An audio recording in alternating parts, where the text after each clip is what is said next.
Thank you, Commodore. 3 excellent presentations.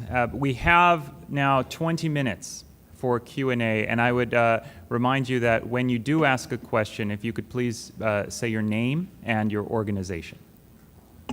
Sir, you ready?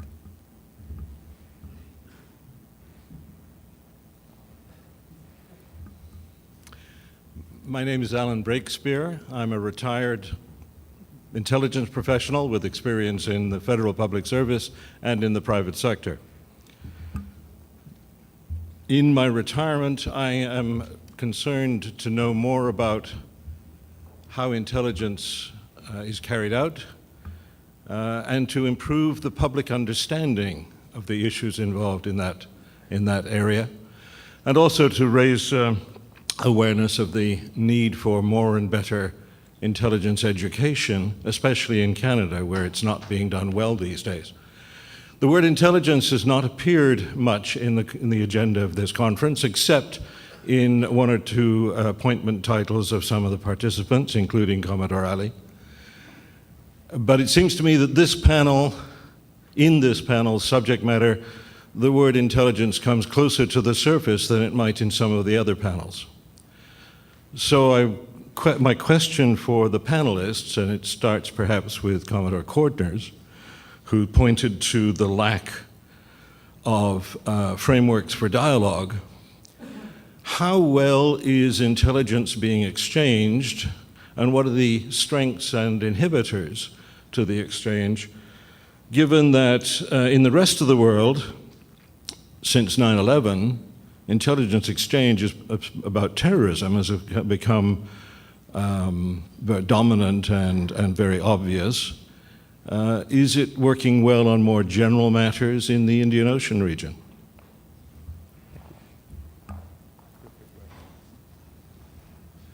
Thank you for that question, Alan. Look, I have to say I don't think I'm really qualified to give a definitive assessment on that question about intelligence. So I give a few general observations.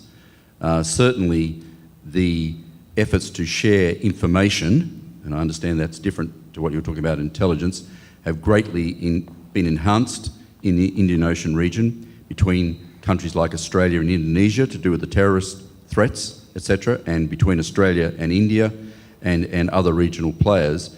But as you point out, there is no sort of established network of intelligence communities and so on, a la NATO or ANZUS and those sorts of arrangements in other parts of the world. So I guess my general comment is that certainly the so-called war on terror has enhanced awareness and the need to exchange information and intelligence between many regional players. It is happening, but I think it's generally happening more in niche and specific areas rather than in a broader general sense. For example, Australia and Sri Lanka are communicating closely on issues to do with illegal immigrants and that sort of thing. But I might pass over to Admiral Verma. He may have other remarks. Thank you. Just a very short response. By the very nature of intelligence being what it is something which is not discussed in public fora. But I can tell you that there's extensive intelligence exchange that takes place. And I'll just give 2 examples. There were certain homegrown terrorists who had indulged in activities and then moved on to countries like Bangladesh and Saudi Arabia. And eventually we were able to get them repatriated and face the law. Now, all that had been possible because of things which went on behind the scenes. And with respect to information exchange, yes, there are where the nations have facilities for collecting white shipping data, it is exchanged. Commodore, did you have a comment? No, okay. Sir, the gentleman at the mic. Yeah, Don Emerson, Stanford University. This morning, Vice Admiral Norman suggested 2 solutions to the problem of threats, lack of stability, problem of protecting the peace. The first was regional cooperation, and the second was international law. And I would like to direct those 2 possibilities to the panel, in particular to the Admiral from India, but also to our Australian colleague. I was struck in the presentations that in particular our Australian colleague, but also the Indian Admiral, emphasized the need for a regional security organization in the Indian Ocean. The point was made that although the alphabet soup is highly concentrated, the acronyms proliferate, as it were, in East Asia, they're relatively absent in the Indian Ocean region. And the recent decision, the arbitration decision in The Hague, that awarded a substantial zone to Bangladesh, and the decision having been received, as far as I know, perhaps with some regret, but in a very peaceful manner by India, despite the fact that the award actually very closely matched Bangladesh's initial request, suggests that international law, unlike the situation in East Asia, might perhaps be a unique component of a regional security organization for the Indian Ocean. It would be quite distinctive. I also wonder, however, if the possibility of this happening is influenced to some extent by the fact that India is a democracy, and that conceivably a democracy might be more willing to accept adverse judgments under international law.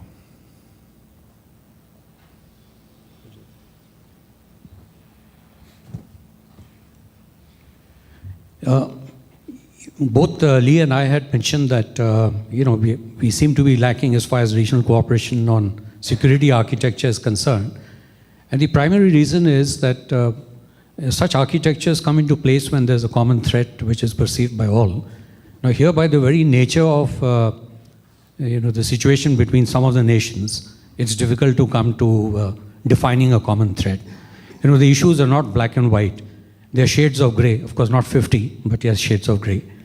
And on terms of international law, we hope this serves as an example.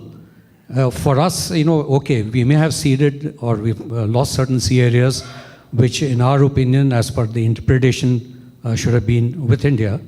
But there are larger issues of cooperation with neighbors. And India today places extreme importance on that. There's so much more to be gained by having a nice, friendly Bangladesh on our eastern border than to be squabbling over, sea areas. And yes, because we're a democracy, I think it went down well. And besides other things, we are in a difficult neighborhood, and Bangladesh enjoys a very fine sort of reputation with the average citizen in India, and to them it didn't really matter. Well, again, I find myself agreeing strongly with my colleague. And part of the reason that I outlined and advocated this concept of a risk-based approach is that, regrettably, I see the Indian Ocean in a way being a bit like the boiling frog, in that we have this major, if by most accounts, crisis coming down the pike vis-a-vis climate change and environment, but it's not going to be, it's the threat of the other, it's not nation against nation or anything like that. It's this amorphous other, but it's not going to be one cataclysmic event or World War III or something, but it's going to be a gradual but expanding but destructive risk that we face. So, how do we galvanise our populations and our political leadership particularly to think about that? Certainly we have serious challenges in Australia doing that at the moment, I can assure you. And I think that's true around the region. But that's why I think us, maritime types and naval officers will continue to advocate this need for regional security architectures. I know they're imperfect, and I know, as I said in my remarks, IORA, ARF, 8MM Plus are constantly criticised because they don't go anywhere or do anything.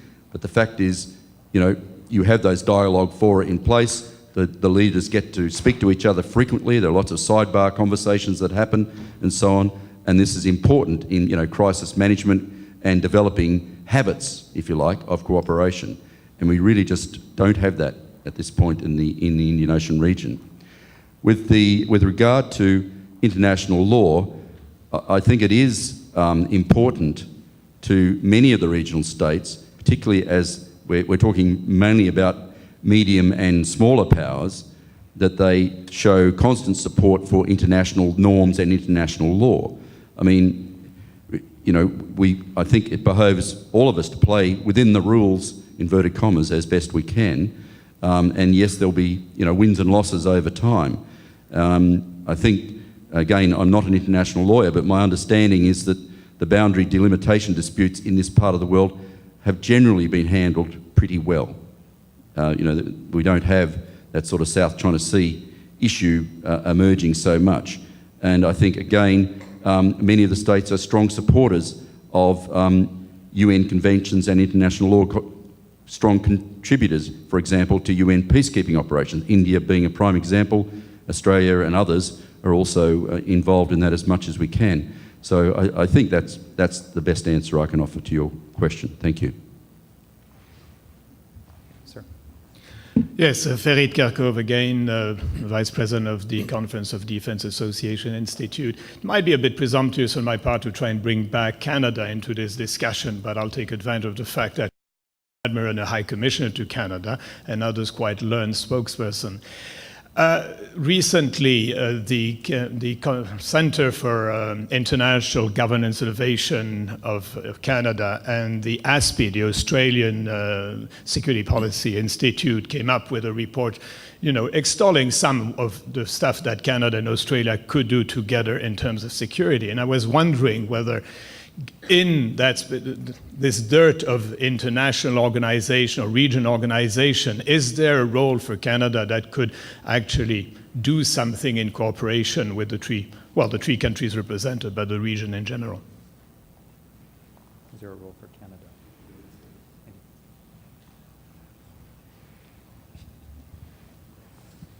Look, I think the broad answer is, of course, there is always a role for... No, I know that there is always a role for people who share common values, democracies, middle powers, and so on. But I think more specifically, we all have a direct interest in global and regional maritime security. Full stop. Your parliament, I wasn't here to witness this, but no doubt went through its decision-making process in committing ships to the anti-piracy patrols of Somalia, as we did, as others have done. And of course, as I foreshadowed in my remarks and my colleagues have highlighted also, the prospect of Haydar operations on a massive scale are there. I think what we've seen so far in response to the 2004 Asian tsunami, I mentioned Cyclone Nargis and other events like that, maybe just the tip of a pretty horrible iceberg coming down the track. The region lacks capacity and the ability to adapt by and large with many developing countries and so on. Now, then it comes down, well, is Canada and other similarly affluent states in the international community going to sit by and watch tragedies occur and not respond and assist? So I guess those are immediate specific examples, but I think the broader issue was touched on in our response to the previous question, and that is this general notion of supporting international norms and international law and playing by the rules of international behaviour. And I know that's an oxymoron statement that I've just made, but that whole idea of participating constructively, I think, is really important. And Australia and Canada can and do provide leadership in those ways. Thank you. Just a short comment on what Canada could do. Canada, I think, can work across the globe in bringing about confidence-building measures between two sides which have different perceptions. And one example I'd like to give, many are not aware, there's something called the Ottawa Dialogue, because it's steered by Professor Jones from Ottawa University, largely funded by the US. But what it does, it brings together once or twice a year retired senior officers of the Pakistani and Indian armed forces. And it's so interesting to see the guys who've been always, sort of planning against the other side come together to see how can we sort of diffuse the acrimonious problems that are there. And I must say, I can't speak for Pakistan, but I believe it's the same. But the recommendations that come out of this group are seriously looked at by the government to see if some of them can be implemented. So this model perhaps could operate in different parts of the world. Okay, we have 4 minutes left, so I will give you the last question, and I will ask any who answers it to please answer briefly. Okay. My name's Dan Smard. I work for a company called Ultra Electronics Maritime Systems out in Halifax, Nova Scotia. My question is for Admiral Verma. Sir, in your presentation, one thing you didn't really touch on was the tremendous investment that India is making in renewing its Navy. You have some 40 to 60 ships now that are either being built or planned to be built by 2024. That includes new aircraft carriers, destroyers, frigates, corvettes, nuclear submarines. In fact, it's projected that by the end of the next decade, India will have the third, if not the second largest Navy in the world. Particularly noteworthy is the commitment you are making to enhancing underwater warfare capability with programs like Integrated ASW Defense Suite, the 16 to 18 ASW corvettes that will be built in India, the new torpedo defense system, the active towed array sonar, it goes on. My question is, given that I expect that much of this activity was either initiated or underway during your tenure as Chief of Naval Staff, what motivated such a huge program? How did you garner the government support to do it? And given the new government in India, do you think that that support is going to continue into the future? Thank you. Well, I don't think it's my effort alone. It's the effort of many chiefs who have come before me as well. About 8 to 10 years back,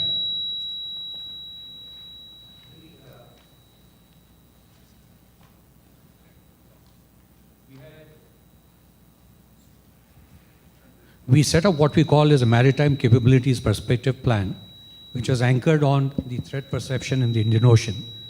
But what's more important is that while we